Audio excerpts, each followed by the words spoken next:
Good afternoon, everyone. We're going to call the September 8th City of Mobile Board of Adjustment to order. Let me go through kind of a series of rules, and I would ask that those of you in the audience and the board members turn your cell phones to either silent or off so that we don't have a distraction. If you have any handouts that the board is supposed to have, if you'll make sure staff gets those early so we don't have to stop and disseminate them. So let me go through some of the basic rules, and then we'll do roll call. First, as the agenda item is called, the applicant will come to the podium, give us their name and address for the record, and then they'll have a 5-minute time period to give their statement, why the board should consider their variance request, and then a total of 4 people, either in support or opposition, will have a chance to speak. And if we ask questions, I may elect to allow the time to extend, but there's a 5-minute per speaker rule normally. And then the applicant gets another 2-minute rebuttal for any questions or comments that may have come up during those statements. And if you will, direct your comments or your statements to the board, not to the staff or someone in the audience. And if we have to ask somebody to come back up, we'll do so, and just give us some time regarding that. If you have questions regarding the board's decision, well, first of all, the board will make a decision after all the statements are made and we close the public hearing on that application. If there's any questions regarding the board's decision, you can call the planning department at 251-208-5895, and they'll provide assistance, or you can wait after the meeting if you need guidance on your application. If you will, as you come up to the podium, keep your comments pertaining to the issues of the application, not to things that are unrelated. I'll have to intervene if that's the case. And then if a board member should determine that they have a personal reason financially that they have to recuse themselves, we have 2 supernumeraries, Mr. Atchison and Mr. Williams, that both can cover in their absence. And let's see if there's anything else I need to make. It takes 5 members to affirm a motion to approve an application. If we fail to get a 5-vote majority in support of an application, the application fails. And let's see here. If there's any questions regarding the board's decision, there can be an appeal to circuit court. Once again, cell phones to be silent and turned off, and remind all the board members to turn their mics on when they speak and talk directly into the mic. All right, with that, I'm going to call a roll call, and then we'll get started. Mr. Metcalf? Here. Mr. Golden? Here. Mr. Milling? Mr. Carroll? Here. Mr. Morrow? Here. Or excuse me, Morris? Ms. Farrell? Mr. Atchison? Here. Mr. Williams? Here.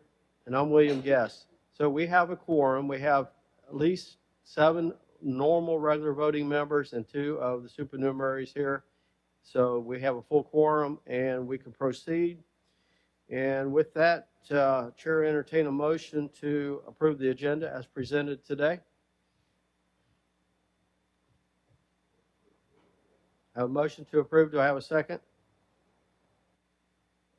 I have a second. Any further discussion? All those in favor say aye. Aye. Anyone opposed? Okay, you got to remember to turn your mics on, folks. I think a couple of you, I didn't hear your motions. All right, the agenda is approved as presented. I will, for the benefit of those in attendance, announce that application 8, which is regarding 6696 regarding 3755 Cottage Hill Road, has been withdrawn. So if any of you were here for that application, either in support or opposition, I'll give you time to leave. I don't want to waste your time and you think it's still on the agenda. Okay, with that, we'll start with the agenda as presented. First one's a holdover, which is 6675 regarding 264 and 300 North Ann Street and 1303 Adams Avenue. If the applicant will come to the podium, please.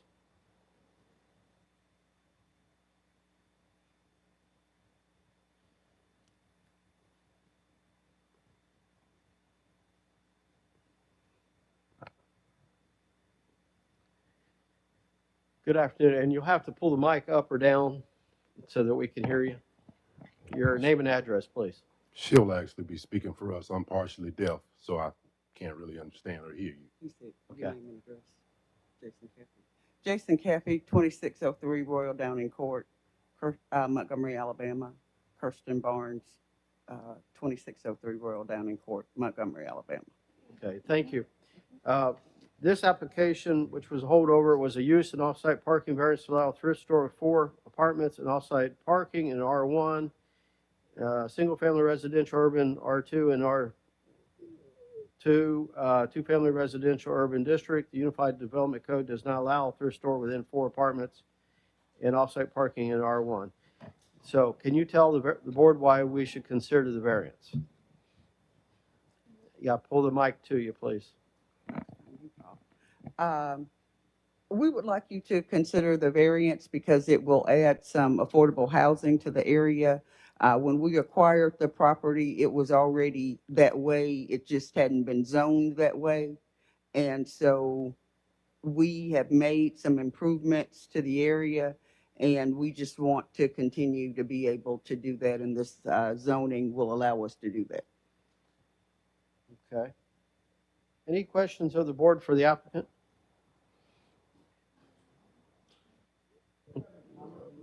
Turn your mic on, Mr. Carroll.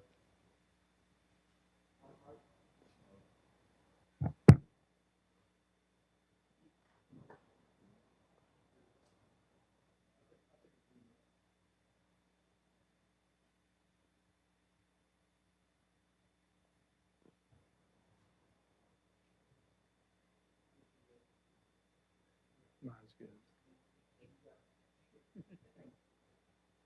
Yeah, if you'll give us a second.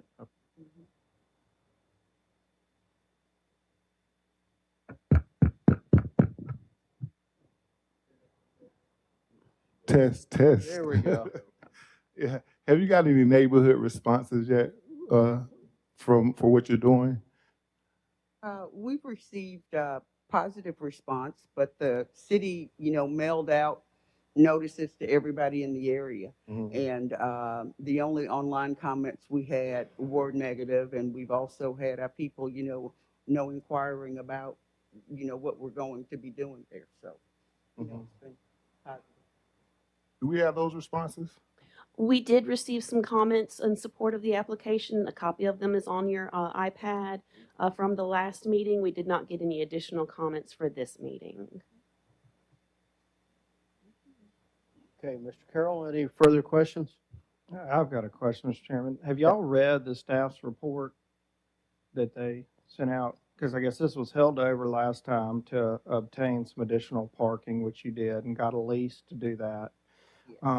But then it also at the end says that that some of the things that you're not in compliance with from looking at the site plan felt like with maybe further detail on the site plan that you could provide for required landscaping, tree plantings, residential buffer, et cetera. Have y'all seen that? Or if you have, is there a reason you're not doing that?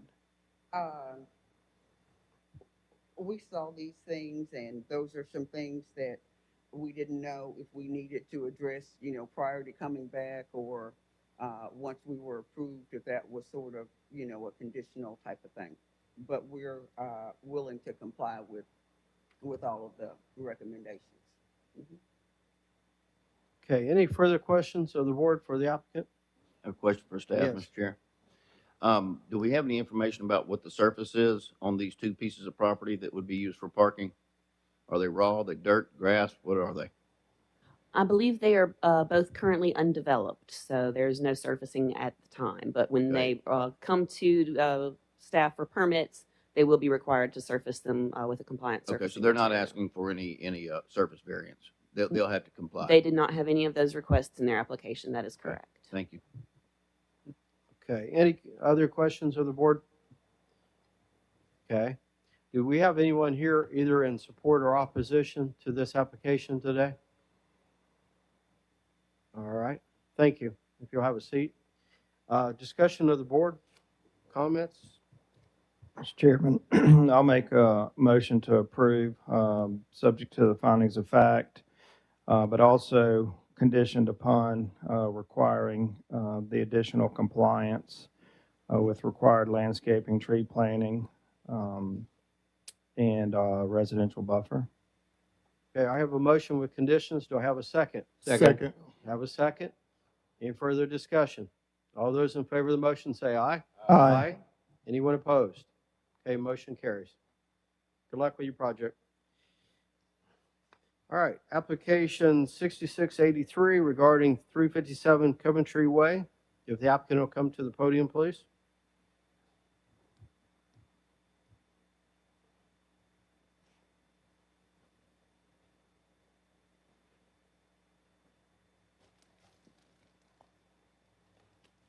Name and address for the record, please.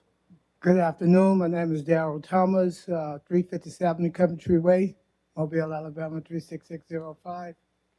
Okay. Charles Zuntot, 357 Coventry Way, Mobile, Alabama.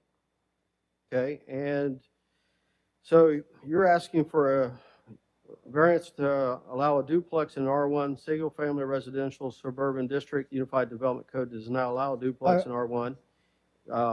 You want to tell the board why we should consider that? Well, we reconsidered the duplex because it's a single-family area, and we did get some petition regarding that matter saying that they do not want duplex in the area, so we want to keep it as a single-family dwelling.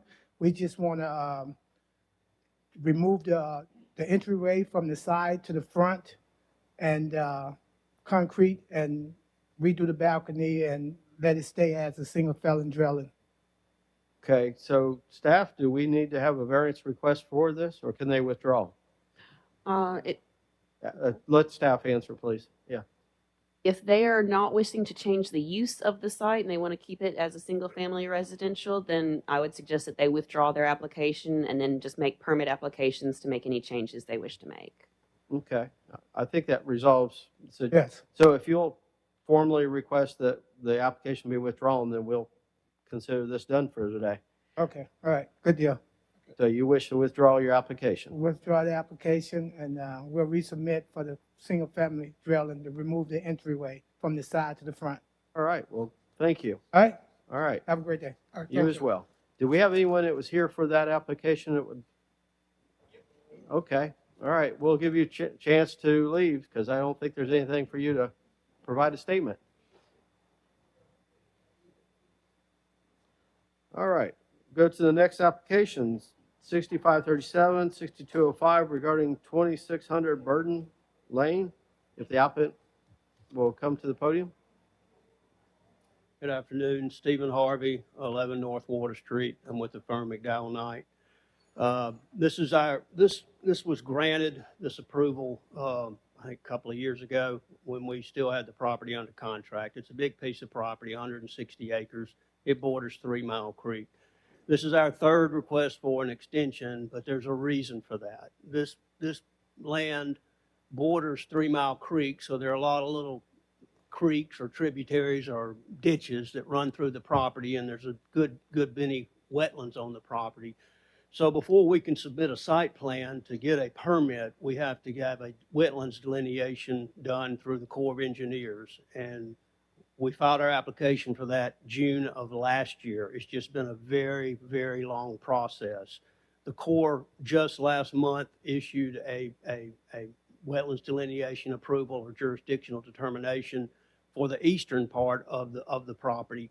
And so now we can move forward with preparing a site plan and applying for a permit. I filed, and I think you should have there, a letter from our environmental consultant and from our engineers explaining the situation. But the Corps has been very slow. There was a Supreme Court case a couple of years ago which changed the definition of wetlands. They've had to redo all their regulations, and it's just been a mess, I think. Right. Okay, any questions of the board for the applicant? All right. If we could, I'd like to get another 1-year extension just because I just don't know what's going to happen with the Corps. Okay. Once again, any questions of the board? All right. Anyone either in support or opposition that has anything to add today? Thank you. That'll conclude our public hearing. The applicant's asking for an extension. upwards of 12 months based on the regulatory process. So if the board should make a recommendation to approve the extension, that should be considered. All right. With that, Chair, entertain a motion.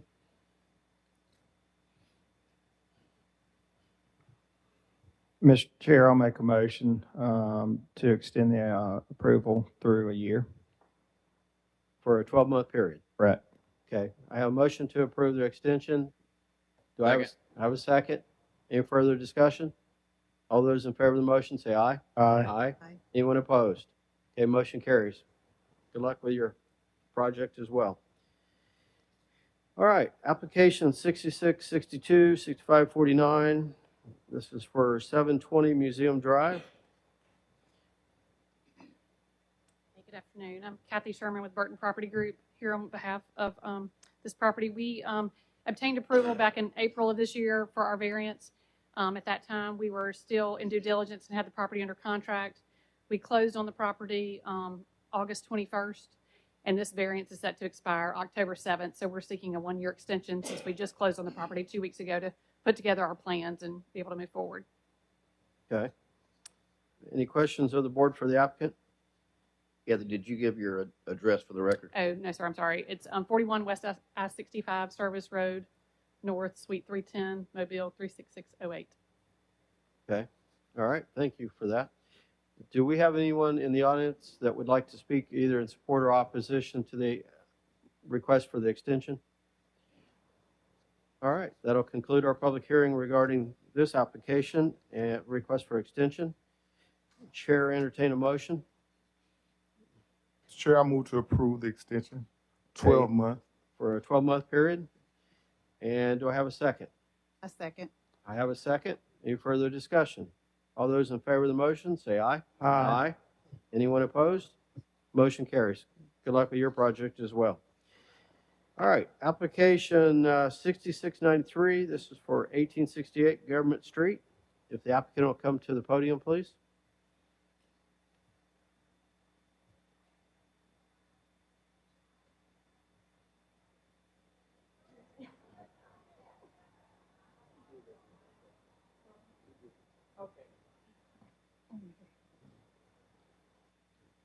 Good afternoon. Good afternoon. If you can probably pull that mic up a little bit.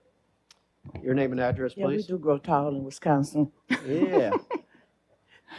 Hi, Dr. Sharon Ingram, and representing Kimball Motors at 1868 Government Street. Okay, and you're requesting a variance to allow an office for a wholesale automobile sales in a B2 neighborhood business urban district. Unified Development Code does not allow offices for wholesale automobile sales in a B2. You want to tell us why we ought to consider otherwise? Because it's actually just another office addition to what's already there. It was office space previous by I think it was Africa Town Redevelopment Corporation was there, and that's basically he just wanted to put his office there. He actually I have the business next to it. He owns the A&K Computer Shop, which is adjacent to that as well. Okay, and the auto actual storage is located elsewhere? Pardon me? Where is the automobile stored? He actually won't be storage because it's wholesale. Basically, most going to be online. He just needs this is for a corporate office. He has to have a corporate office. Okay. All right. Questions of the board for the applicant? All right. Thank you. Is there anyone either in support or opposition today? Yes, hold on. I'm sorry, I do have a quick question. Is this business currently in operation? No, It'd No. be a new we were business? just waiting for you guys. He couldn't open it because he had to get the variance to get approved to get the business license. Okay, Yes. all right, thanks. Okay. The owner, Mr. Stranis, is here as well. If he would like to make a statement, Mr. Chair, I have a yes. question for the applicant. Ms. Ingram, Dr. Ingram? Pardon me? I have a quick question here. Where will the vehicles be stored? He won't actually have vehicles won't be stored. He's actually going to be doing wholesale, buying them from like the auction and shipping them overseas. Okay, so Yeah. zero vehicles kept on site. Be zero vehicles, and no vehicles be stored there at all. Okay. Your name and address, sir. I'm sure everybody got my letter.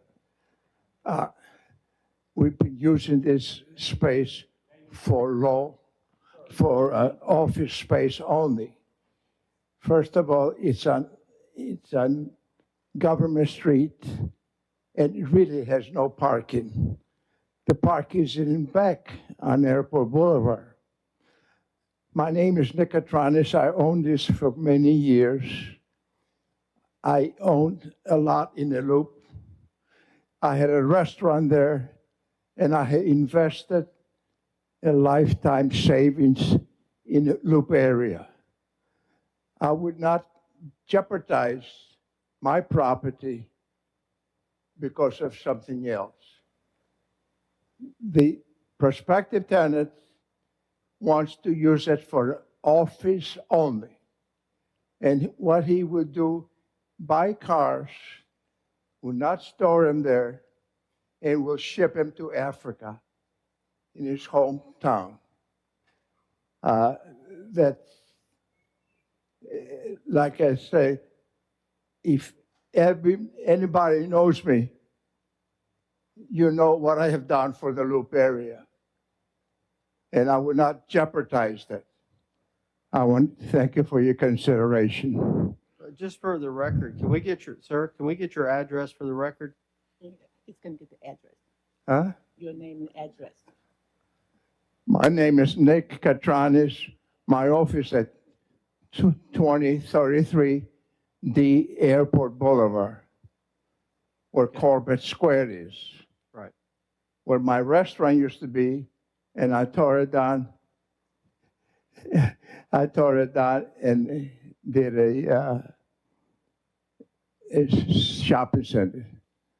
I tore it down because I needed to remodel. I needed to do a lot of things to a restaurant which didn't make sense. But if I had not had tore it down, I wouldn't be here today. Mr. Catranis, Yes. Thank you. I have a question. I'm sorry? I have a question for you. In your lease, does it require that the only use permitted is office use? What do you say? Yes, it is. It's in the lease. Yes. Okay. So it's only offices for the permitted use in the lease? Okay. Thank you. All right. Thank you. All right. Do we have anyone else in the audience that would like to speak regarding the application, either in support or opposition? Okay. If you'll come to the podium there. We're on application 1868 Government Street. We're making sure this is the one on Cottage Hill? No. No, that one actually has been, I think, withdrawn, if that's the one I'm looking at. Yeah, that one, I believe it. Well, there's 3755 Cottage Hill Road. It's application 6696. That has been withdrawn. Now, the one regarding 4255 Cottage Hill Road still on the agenda. Okay, because my house is at 3759. Okay, and I'm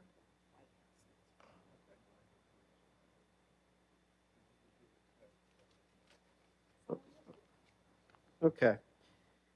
All right. So do we have anyone either in support or opposition, once again, to the application we're reviewing at this time? Okay, that'll conclude our public hearing. Chair, entertain a motion. Motion to approve. Okay, I have a motion to approve. Do I have a second? Second. I have a second. Any further discussion? Mr. Chairman? Do we? Yes. Go ahead, Mr. Milling first. I was just say, would y'all be open to adding to your motion just a condition that there be no vehicles delivered, stored, or sold out of that location? It's for office use only. Well, We just had a lot of issues in that area. right. So I have a request, or you want to modify your motion to approve based on those conditions? Yes, I approved it based on conditions of usable for office space only. No Okay. vehicles on premises. All right. And who made the second? Mr. Carroll? Or no, Mr. Farrell? I did. Yeah. I second. Okay. with those conditions as All well. subject to these. All right, once again, I have a motion with conditions and a second. Any further discussion? All those in favor say aye. Aye. Aye. Anyone opposed? Okay, motion carries. Good luck to you. Okay, we're on application 6, which would be 6694, 6163 for 4568 Halls Mill Road. If the applicant will come to the, or rep come to the podium, please. Good afternoon. Hi, good afternoon. Jennifer Jackson, 3345 Halls Mill Road. Okay, and if you will, tell us why you were requesting a sign variance to allow electronic message sign within 300 feet of the residentially zoned property in an R1, single-family urban. Yes, sir. This school has no signage whatsoever right now, and they are tucked farly back, so many don't know it exists. They are a private school. They want to be able to display all the opportunities they have to offer, like Mobile County Public School System does with their electronic message centers. They have the same designation as Mobile County Public Schools when it comes to the State Board of Education. So they hope to display route information on the EMCs, also community events, fundraisers, information about the students. So we just hope to make this, it's a fantastic school. They're a credible asset to Mobile County, and they hope to be able to advertise things like the other school system does. All right, well, I actually have questions for you. So there's this big circle shown on the information, the vicinity, existing zoning map, things like that. Where on the property, where would they put it? Near, adjacent to the drive? Yes, sir. Setback, it's not in the right of way, but that drive that goes down to the left of the school, they're going to put it, along the street. So, Which also puts it adjacent to the property owners, residential. Could it be further to the east by chance? I don't know that'll make it outside the 300. yes, sir, right there, proposed sign, the horizontal red mark. Okay.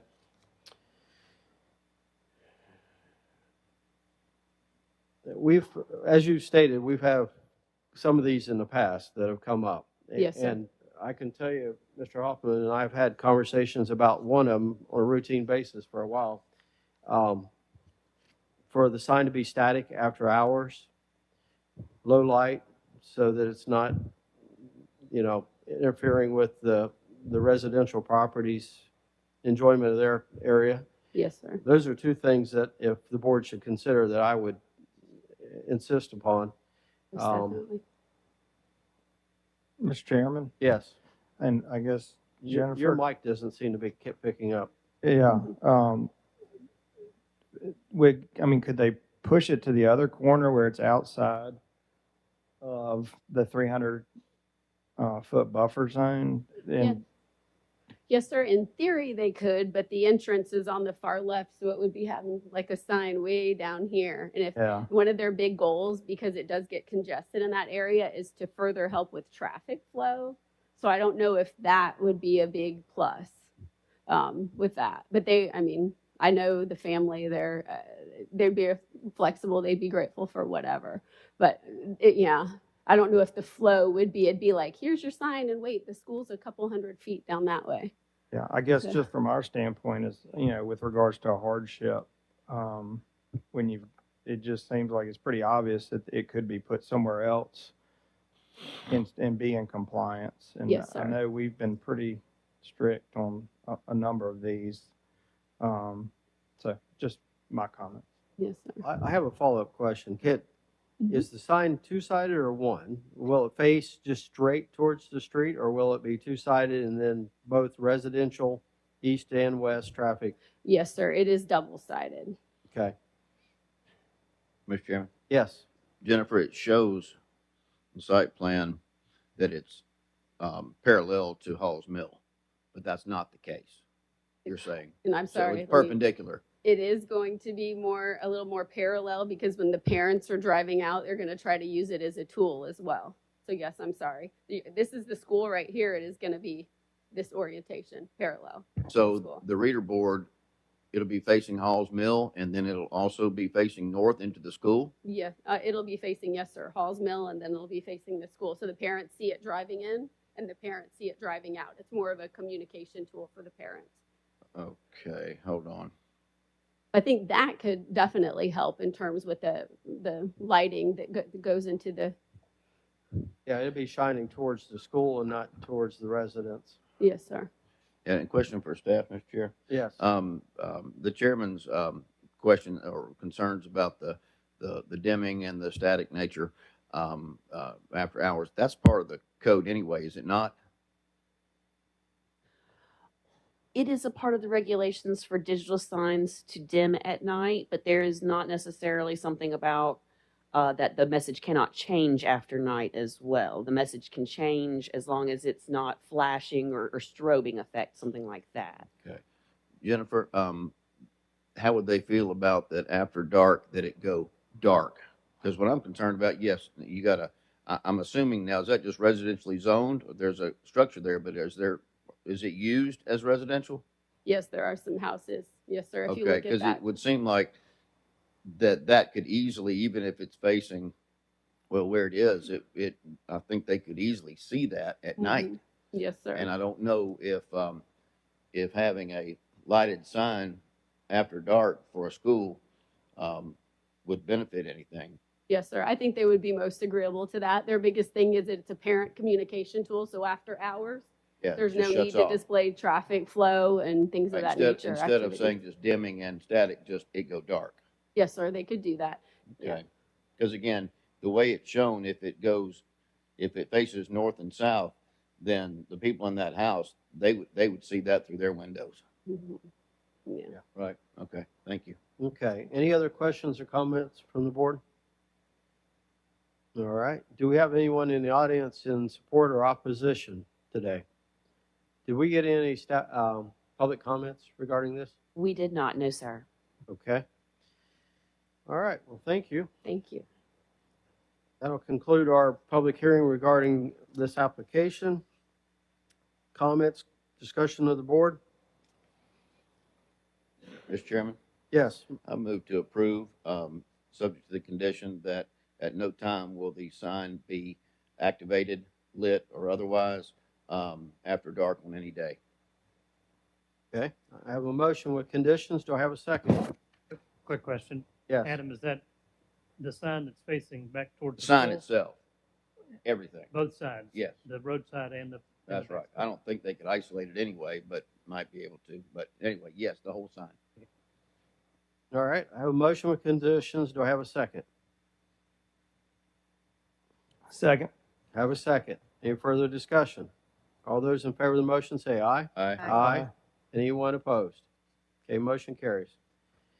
All right, we're on application 6695 for 4255 Cottage Hill Road. If the applicant will come to the podium, please. Good afternoon, your name and address. Hello, my name is Catherine Clark. My address is 16 Common Street. Okay, and you're requesting a fence variance to allow an 8-foot fence within the required front yard setback in R1, single-family residential. Normally, a 3-foot is nothing in excess of 3 foot is allowed. You want to tell us why we should consider otherwise? Yes, so this is the site of Cottage Hill Baptist Church. They have a school there. They have approximately 400 students and faculty there. And they have received a grant for security for a fence along Demetropolis and Cottage Hill. There is an error. We request a 6-foot fence, not an 8-foot fence. But that would help to add security. There has been an issue on a daily basis, people walking through the property with the school and everything. They've had incidents out there. So they would like to just provide some additional security for the school and the students. Okay. Mr. Chair. Questions of the board? Yes, Mr. Metcalf. What kind of fence? I'm sorry? What type of fence? It's a aluminum fence. Gotcha. Okay, thank you. I didn't go farther enough down my information. Thank you. So in looking at the application, it looks like it goes out to the property line. And I'm sure that may be something for traffic engineering. Have you all looked at that from a traffic standpoint?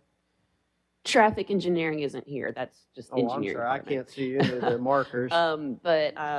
The applicant has been made aware that for the part of the fence that is proposed to be in the right of way along Cottage Hill, that this board does not have the authority to grant that you only have the authority to grant the fence to be 1 foot within the property line along Demetropolis Road. Okay. So anything along Cottage Hill would be for a right of way. They have to get a non-utility right-of-way use agreement in order to have the fence along that part. Okay. And it looked like there was other sections of the property that would have, I guess, on Troy Lane And also just to make sure for staff's knowledge, you said it's only going to be a 6-foot high fence? Correct. Okay, the narrative said at 8 foot and the picture was for an 8-foot fence. Correct. So Yes. That's changed now? Yes, that has. Okay. Okay. I have a question on Yes, that for go ahead. staff. So in their drawing, they have the columns with caps that will exceed the 6 feet. You know, are we typically, when we say 6 feet, we're talking about the fence, and then those are somewhat excluded from our discussion? Or? The way that the application was advertised, that is up to you if you wish to allow that additional foot tall for the columns. Okay, thank you. Okay. I have a question for staff as well. I don't remember, I might have been on the board at the time when UMS, right, did their fence. Did it come through this board? Do you remember?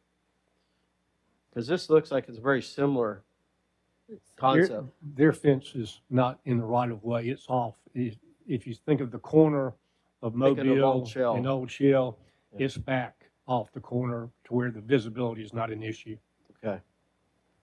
There are numerous other schools along Cottage Hill that have 6 to 8 foot fences on Cottage Hill. What about gates or anything like that for stacking? Any gates? There will not be gates.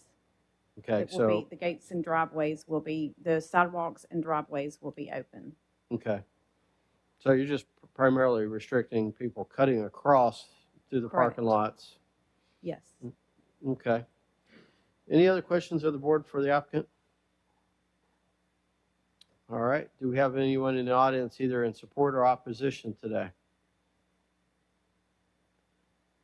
All right.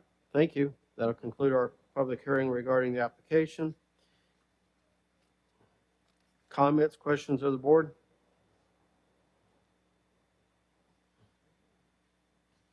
All right. Chair, entertain a motion.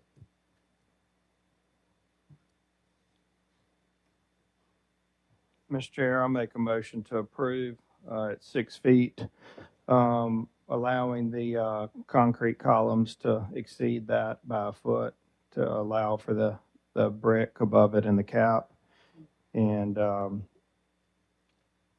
subject to findings of fact. Okay, and conditions of the necessary permits for the fence. And Correct. then obtaining a non-utility right-of-way agreement for any fence located in the right-of-way. Correct. Okay, I have a motion with conditions. Do I have a second? Second. Have a second. Any further discussion? All those in favor of the motion, say aye. Aye. Anyone opposed? Okay, motion carries. Thank you. All right, let's go. We're going to skip 8 because that has been withdrawn. We're going to application 6697 for 4006 Old Shell Road. If the applicant will come to the podium.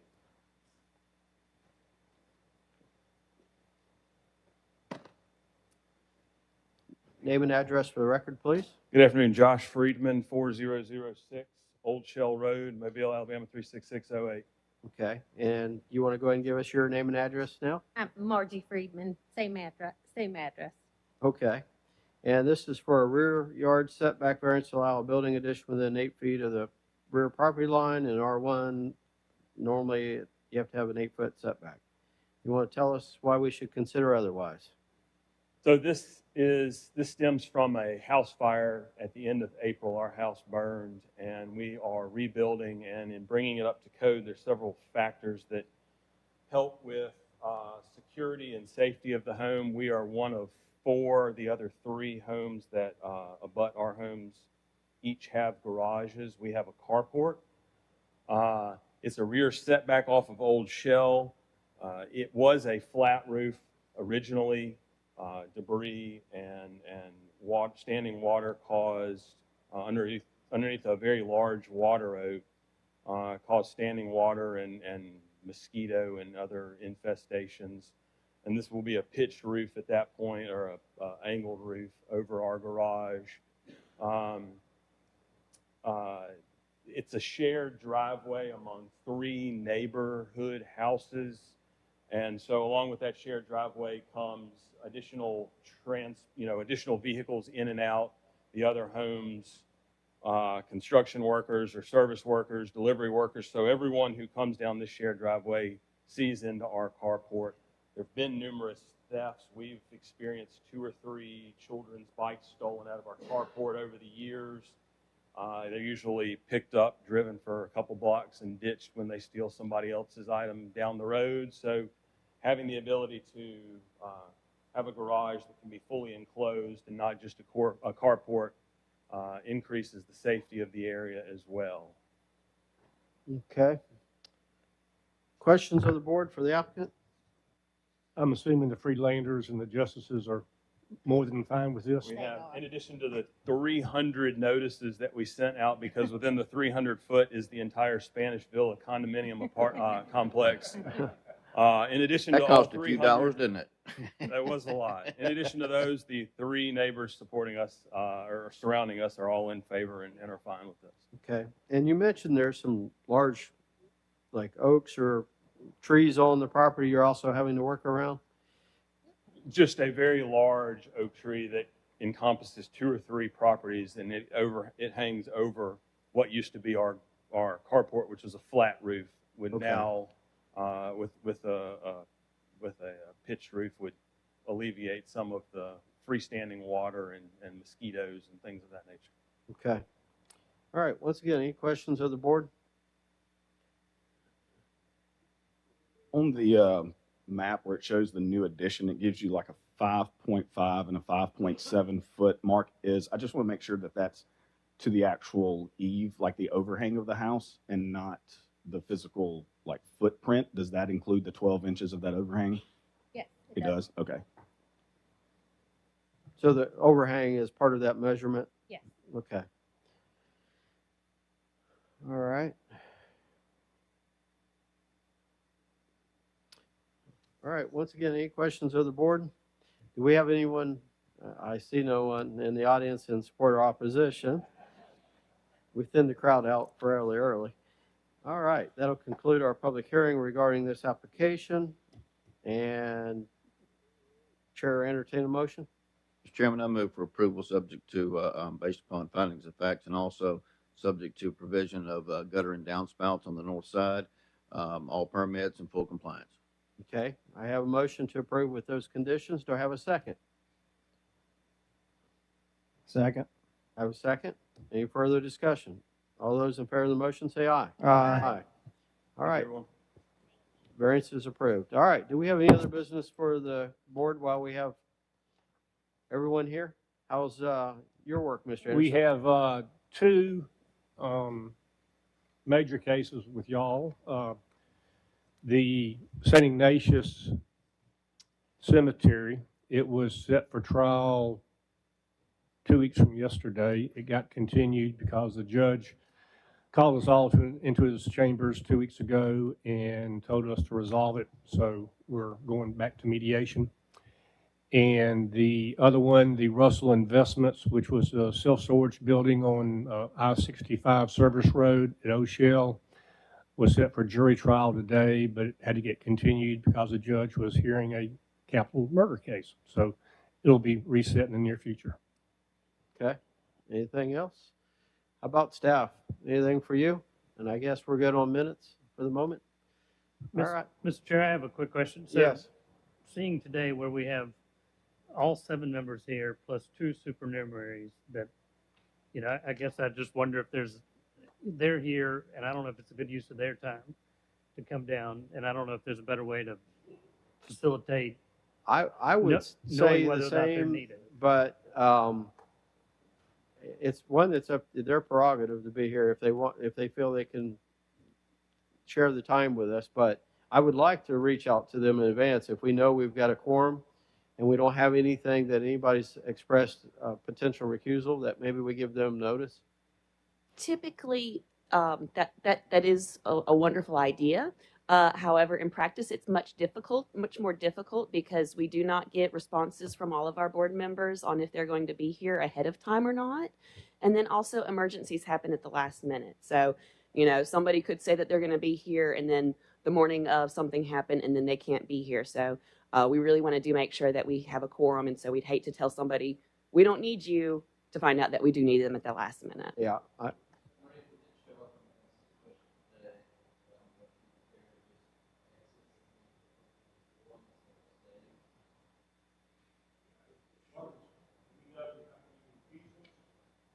Which I think you know of before the meeting. Yeah, usually I do.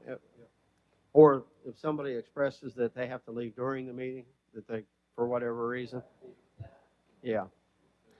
I think it all comes down to communication. Yeah, a As lot of long it as comes we're down up to to date. the board members responding to staff. Right.